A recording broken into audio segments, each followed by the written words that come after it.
The Green Bay Packers were one of the funnest stories in 2024, and after an offseason full of major changes, the Green Bay Packers are poised to be one of the best teams in the NFL. So today, let's talk about the Green Bay Packers and why I personally believe that they are one of the biggest threats to some of the top contenders in the NFC. So the way I plan on doing this video is by breaking it down into three different segments. We'll begin by talking about why I like this Green Bay Packers team's chances of being a very good team next year. Then we'll talk about the opposite, why they may struggle in certain points, and then at the very end, I'll give you guys my final synopsis as to how good this Packers team will be in the 2024 season. Let's begin. So to go ahead and start off the good things about the Packers category, I want to start off by just talking about the personnel of this roster, because overall this roster is stacked from head to toe. This team doesn't necessarily have like the firepower of, let's say, a team like the Detroit Lions or the Dallas Cowboys or the Philadelphia Eagles, just in terms of the star power that these players' names have. But what they do have is a very competitive roster in every single position. There really is not a positional group on this roster that is just so bad that is a glaring need on this team. Is that me saying that every single roster spot they have is a top 10 player? Not necessarily. Like, I do think there are issues with the offensive line and with the secondary, but we'll talk about them a little bit later. But like I said, from head to toe, there really is not a bunch of major issues with this roster. When you look inside this offense, you have three very young and very talented wide receivers that, while maybe are lacking a true wide receiver one, they still have the necessary talent and skills to get the job done. Josh Jacobs and AJ Dillon and Marshawn Lloyd is one of my favorite running back trios in the NFL at this point. Josh Jacobs, as you know, was the Las Vegas Raiders. Shout out to the homie. I am a Raiders fan. I'm super happy for him to get out of there. AJ Dillon is a consistent bulldozer styled running back that's going to continue to be the backup that might get 5 to 6 carries a game. And then they brought in Marshawn Lloyd, who's going to more than likely end up being the second running back on this team as sort of that change of pace back who can be a bit more of a speedster who can also catch a little bit. So overall, I really like the weapons on this team. Not to mention you have two young tight ends in Luke Musgraves and Tucker Kraft. On the defensive side of things, your defensive line is still really solid. Most of those guys can get over 9 sacks in a season, and defensively they got a lot better with a lot of their offseason pickups, which we'll go into more detail here in a little bit. Looking into this secondary, they got a lot better in the safety room with guys like Xavier McKinney and Javon Bullard. You obviously have Jair Alexander and Eric Stokes coming back from injury, and Keyshawn Nixon will continue to play as that slot cornerback after getting a nice pay increase this offseason. So as I said, this offense and this defense is one of the most talented rosters in the NFL. Like I said, there is not really a whole lot of needs this team desperately needs. Again, does this team have the star power of, let's say, the Dallas Cowboys with guys like Diggs and Micah and Dak and CD? Not necessarily, but at the same time, it's not like this is a team that really has to have that much firepower, and that's mainly because of how good the coaching staff is. Again, we'll talk about them here in a little bit. I do want to quickly talk about the offseason moves they made this offseason, because I felt like they did a very solid job of not only the draft, but of course the free agency process. First, they started off by bringing in guys like Xavier McKinney and Josh Jacobs, who are going to be instant impact starters on this team. I was a massive fan of the Xavier McKinney pickup. If you go back on my channel and look at my top 5 favorite pickups of the free agency cycle, I thought Xavier McKinney's contract was extremely great value for such a great player. Xavier McKinney, despite being on a terrible New York Giants team the past couple years, has been a shining spot on what has been a pretty bad defense for the Giants. Xavier McKinney, to me, is arguably a top 3, if not top 2, free safety in the NFL. He's got genuinely good sideline to sideline speed. He's a very good playmaker who can get some interceptions, especially on a defense that could desperately use that type of player. And he's just very solid at what he does. He's also not a very bad tackler. He'll go down and be physical and make tackles when need be. But in case Xavier McKinney can't get there, a guy like Javon Bullard, who came in this year's draft, is definitely somebody who can get that done as well. Josh Jacobs, who I mentioned earlier, is going to be your every down styled back. Of course, Marshawn Lloyd and AJ Dillon will get sprinkled in, but Josh Jacobs is a truly fantastic running back in this league. When you have an offseason where you don't really need to get a bunch of positional upgrades, more than anything, you just need to add a little bit more star power to this team, and you did that by bringing in guys like Josh Jacobs and Xavier McKinney. I thought that was a very smart offseason cycle, especially when you have the openings within the salary cap. When you look at this year's draft, they brought in major upgrades in the offensive line, the linebacker room, and of course, as I mentioned earlier, in the safety room. Jordan Morgan, who was not necessarily somebody who I would have taken with that pick, given the fact that there are other guys available on the board, but despite the value of the pick, I still think that Jordan Morgan is a very talented and very good tackle/guard prospect. Similar to some of the other guys in the later portion of the first round, this is somebody who does does have the upside to play inside or outside. I would imagine that Green Bay is going to more than likely keep him at that left tackle spot, or maybe move him over to right tackle depending on what they want to do with Zach Tom. And all in all, while I don't know what his impact will be early on in the season, I do feel as if the offensive line does struggle, Jordan Morgan will be inserted maybe immediately or maybe at some point in the season. I think Jordan Morgan is a very solid player overall. They brought in a very nice linebacker in Adrian Cooper, who I'm not the highest on in the world, but given the value of the pick and given the team that he went to, I do feel like it's very solid value. You put Adrian Cooper next to guys like Isaiah McDuffie and Quay Walker, I think that is a very solid linebacking core. Maybe not the best linebacking core in the league, but definitely a young unit that has a lot of potential. As I mentioned earlier, Javon Bullard is more of your hit and run style safety. Of course, playing alongside Xavier McKinney is a fantastic fit because Xavier McKinney can be more of that rangy coverage cornerback, which will allow Javon Bullard to really specialize in what he's best at, which is just hitting and being an absolute menace in the run game. I don't want to compare this to like the Earl Thomas and Cam Chancellor Seattle Seahawks, but think of it kind of like that, with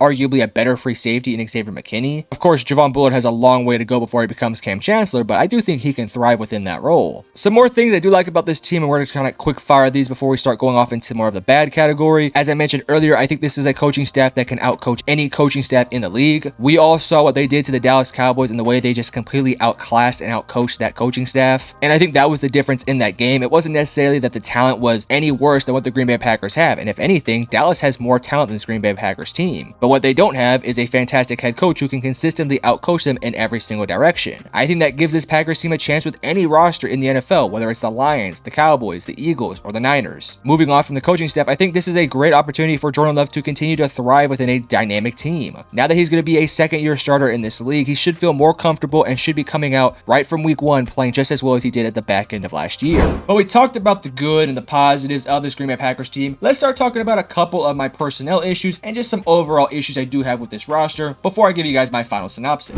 So my number one issue I have with this team, we're going to start off by talking about the personnel, is really in two major position rooms. That being the fact that this team still does not have a true wide receiver one on this roster. It feels like right now they really have three guys who are all kind of competing for that wide receiver two role, but none of them have really stood out to be that true wide receiver one. Christian Watson is more of your speedster, and Romeo Doubs is more of your over-the-top, catch it over your head type of guy, with Jaden Reed being your do-it-all sort of guy. And while I do feel like these guys all complement each other very well, and I don't think it's necessarily a bad receiving room, it does stand out when you compare it to some of the other receiving rooms, especially within that division with guys like Amon-Ra St. Brown and Justin Jefferson. Again, do I feel like this is going to be a major issue for this roster when it comes down to playoff times? Probably not, because these dudes do usually get wide open, and they do find ways to get open with the coaching staff. But I do feel like it could potentially become an issue this season or an upcoming season if they can't have one of these guys or an outside player come in and be that true wide receiver one. To me, it feels like this team could definitely use like a hierarchy system with their wide receiving room, with one guy being the guy on this team. If I had to guess who could be that guy, I'd probably say Romeo Doubs has the best chance of being it, but I just don't know if he has the skills outside of being a lob threat type of guy. Jaden Reed is probably your do-it-all guy, so if he can just specialize in one key attribute, maybe he could be the guy as well. But as of right now, it's just kind of hard to say. The next thing I don't really love about the personnel on this roster is going to be within the cornerback room. Jair Alexander is obviously a very special cornerback, and I'm not here to question him. But your other three cornerbacks on this roster are going to be Eric Stokes, Carrington Valentine, and Keyshawn Nixon. Of course, Keyshawn Nixon is probably going to play again in that slot corner position, but I'm just not that big of a Keyshawn Nixon fan. He got a nice big contract with a 3-year, $18 million contract, which puts him actually pretty high within the slot corner category. My issue with him is I just don't feel like he's that great of a player. Last year via PFF, he had a 59.0 overall grade with a 60.3 coverage grade, and on 78 targets, he gave up 63 receptions. Now, do I think he's the worst slot cornerback in the world? No, I definitely do think it was worth bringing him back. But if we're talking about building a strength on a team, I do feel like the cornerback room is really in need of potentially another player. It's a big reason why in a lot of my mock drafts, I kept trying to get them Kool-Aid McKinstry, because I felt like he was such a good pick alongside Jair Alexander, but they didn't really go out there and get too aggressive with the cornerback room, which I can't really complain too much about. Eric Stokes should come back next year and be playing more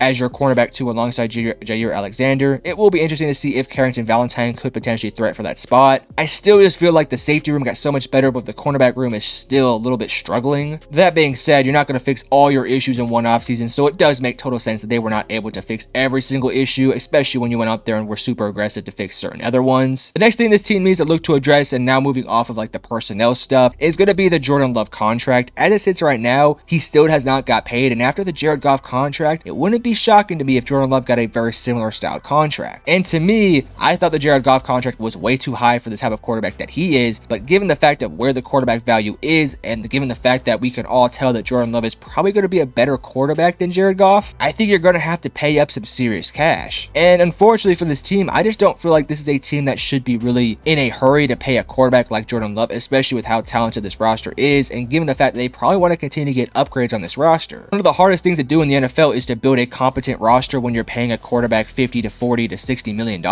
So it's really important to really go all in while the quarterback's on a rookie deal. But given the fact that Jordan Love is now officially probably going to be off his rookie contract, you're going to have to pay the guy, and he's worthy of a new contract. We all saw how special he was late into last year, and I do think he'll continue that progress into next year. So I think it's very obvious they're going to have to pay Jordan Love, which is going to kind of limit them with what they can do in next offseason and in future offseasons. But to me, that's more of a front office end of deal. I don't feel like it's the end of the world, especially with how young this team is. But we talked about the good, we talked about the bad, but where do I see this Packers team? Do I think they'll win the division? Do I think they'll win the NFC? Do I think they'll be Super Bowl champions? Let's pump the brakes here on this one, because I don't quite think they're Super Bowl contenders quite yet. Do I feel like they're in the realm to win the NFC North? 100%. But I feel like Detroit kind of has that division in a stranglehold with how good of a team they are. Yes, Packers beat them on Thanksgiving, and yes, they embarrassed them. Still feel like the Detroit Lions have a very good team and are going to be a bit better in the division this year and out of the division this year as well. With that being said, would I be shocked if Green Bay won the division? Probably not. I think they're going to be very freaking good this year, and I think they're going to dominate a lot of good teams. And after looking at their schedule, this is not going to be an easy schedule for this team to go up against. They have the Philadelphia Eagles week 1, the Indianapolis Colts, which I think is going to be a very good team. They have the Rams, the Texans, the Jaguars, the Lions, the Bears. They should be good this year. The Niners, the Seahawks, the Detroit Lions twice, Miami Dolphins. It's not an easy schedule, but based off kind of how I feel like this team is going to do this year, I could easily see this team winning